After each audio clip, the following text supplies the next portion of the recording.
Untuk nantinya mendampingi untuk menyaksikan launching perwakilan dari Direktur Air Minum Kementerian Pekerjaan Umum serta yang mewakili selanjutnya kami persilakan Bapak dan Ibu semua untuk bersiap meletakkan telapak tangan pada layar. Dan dalam hitungan mundur ketiga, mohon nantinya untuk dapat meletakkan tangan ke layar. Sudah siap? Izin saya menghitung mundur dalam 3, 2, 1.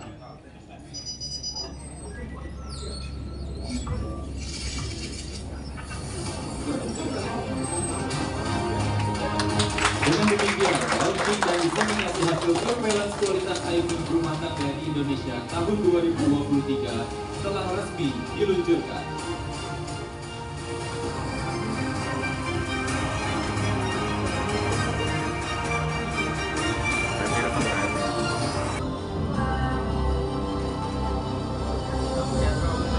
Salam sehat Pak, salam sehat Pak.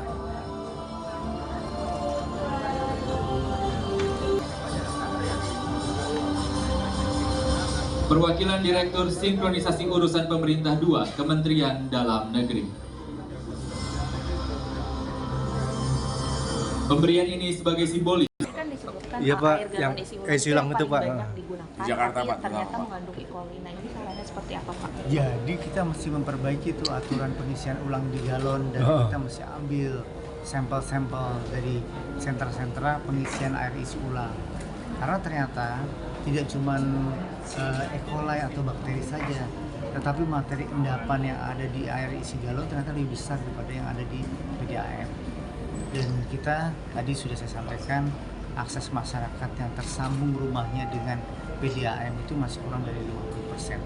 Saya masyarakat tidak punya pilihan, mereka harus mengisi ulang lewat air minumnya lewat hasil air isi ulang.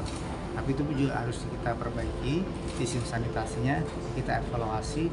Nah, tadi saya sudah menginstruksikan kepada Pak Direktur untuk melakukan koordinasi dengan BPOM.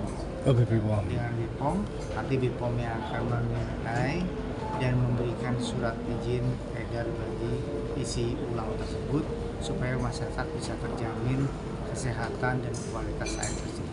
Pak, sumber E. coli-nya ini dari airnya atau ada efek dari kemasan si galonnya? Dari kemasan Karena galon. galonnya juga berusia lebih dari 10 tahun tuh banyak Pak. Ya, kadang-kadang kebersihan dan proses pengisian isi ulang itu juga menjadi kendala. Mungkin airnya yang diambil bersih, tapi mekanisme dan tata cara pengisiannya itu harus diperbaiki. Tapi nanti kita ambil contoh-contoh sampel dan kita lakukan juknis untuk pengisian sampel air isi ulang tersebut sehingga air isi ulang tersebut tetap bisa dikonsumsi masyarakat secara sehat. Yang mengandung E. coli ini lebih tinggi nggak Pak di 2023 dibandingkan tahun-tahun sebelumnya? Lebih bagus. Lebih 2023 lebih bagus, lebih sedikit. Nanti 2024 atas kerjasama dengan BPOM dan kementerian terkait, maka kita harapkan semakin lama pengisian air isi ulang ini semakin berkualitas. Bapak, saran Bapak terhadap rumah tangga yang menggunakan air isi ulang? Air isi ulang, Ajakannya adalah tetap menjaga prosedur yang baik. Nanti Pak Direktur akan mengeluarkan tata cara untuk mengisi air ulang dengan baik. Jangan begitu masyarakat akan terjaga kualitas air bersih. Oke? Oke, Pak. Natal ini kan ada kekhawatiran penularan demam babi Afrika dan banyak yang mengonsumsi Itu aja. Oke. Berarti benar. Datanya di situ ya. Iya, iya. Tapi prinsipnya gini, Oh, kalau di intinya air, aja, Pak. depot air minum isi ulang itu kan masih ditemukan yang mengandung E. coli. Nah ini kan bisa dari sumbernya, ya, misalnya pengambilan air sumbernya di mana, pengolahannya atau prosesnya, ya kan, misalnya alatnya tercemar, botolnya tercemar, orangnya yang mengerjakan juga mungkin nggak izin sanitasi, Iya, sehingga higienis, ya. ketika sudah masuk ke dalam galon itu masih tercemar E. coli. Nah ini kan tadi hasil surveillance KMRT kita terbukti juga dia paling besar sebagai sumber untuk air minum. Nah kita harapkan sih tentu ini diolah dulu gitu salah satunya.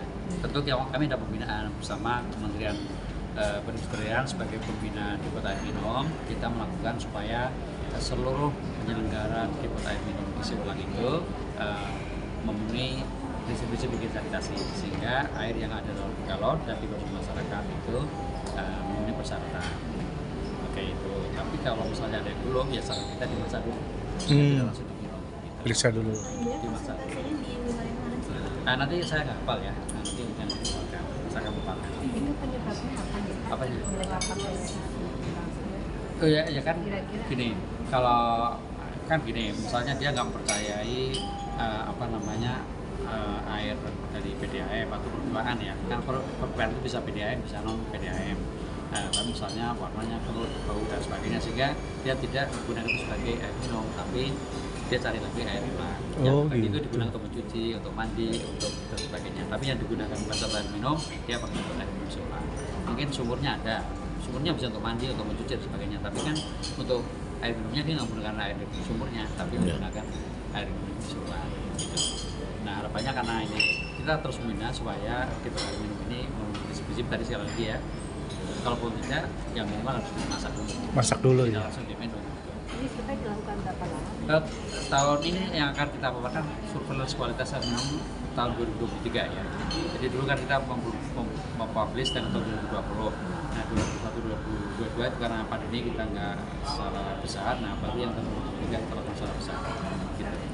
Jadi ada 334 kabupaten kota, 40.000 puskesmas, 4.300 dan ada sekitar 61.000 kelurahan yang kita lakukan. Oke. Terima kasih Pak.